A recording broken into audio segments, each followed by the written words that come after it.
Merhaba arkadaşlar. Simetron ile çizimlere devam ediyoruz. İsterseniz hemen rectangle çizerek başlayalım. 25'e 35'lik bir dikdörtgen çiziyorum. Ölçüleri giriyorum hemen. Biraz yakınlaştırıp düzenliyorum. Evet. Katı hale getireceğim hemen.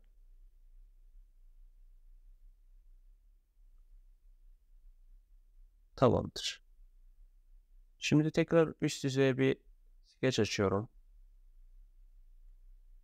Burada bir boşaltmamız var. Onu yapacağız. Hemen referansı ekleyip ölçülere gireceğim. Köşeden aldım referansı. Remove Extrude. Kalınlığı da 13 olarak girdim. Evet. Okeyledim.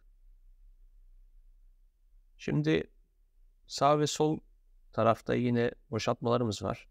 Önce bu tarafı yapalım. Rastgele bir rectangle çiziyorum. Ölçülerini giriyorum hemen.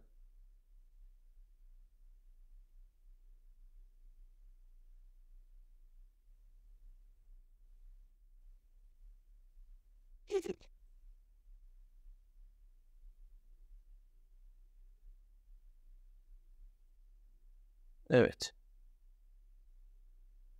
Derinliği de girdik. Okeyledim. Şimdi aynı şekilde diğer tarafta da var. Böyle olmayacak tabii ki. Tekrardan sketch açtım ve geometriyi seçtim.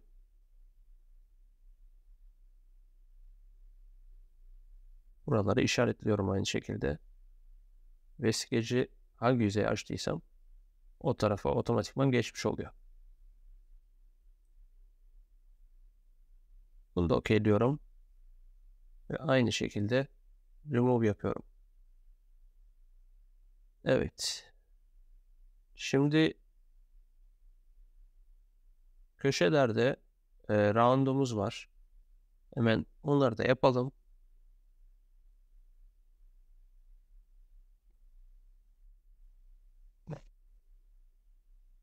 Okey dedim. Şimdi yine burada bir boşaltmamız var. Circle çizeceğiz onun için. Yaklaşık olarak merkezde diyebiliriz.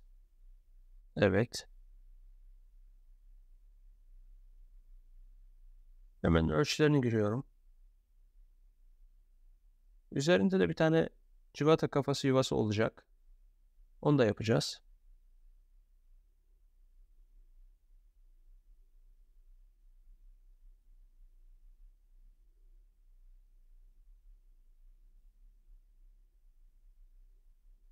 Şimdi boşaltma işlemini yapabiliriz.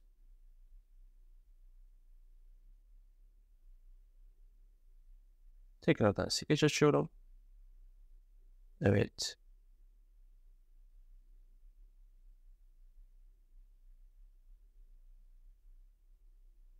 Bunu da boşaltıyorum aynı şekilde. Evet. Şimdi karşı tarafta burada boşaltma ve köşelerde round'umuz var. Aynı şekilde orayı da tamamlayalım.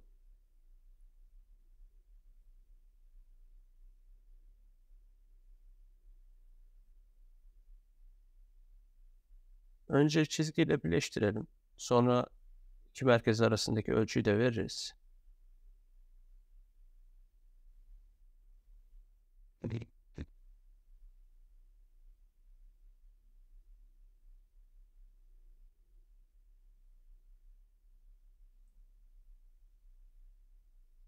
Evet, burası da 15.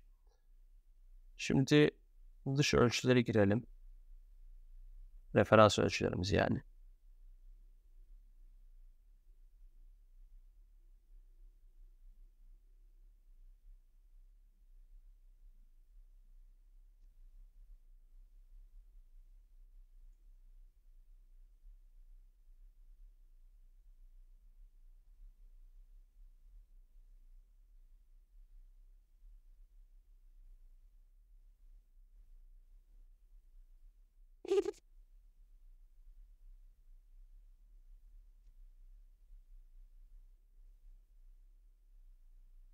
Evet. Remove Extrude yapabiliriz.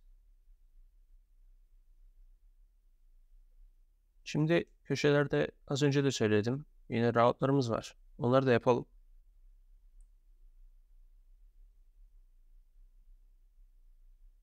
Evet.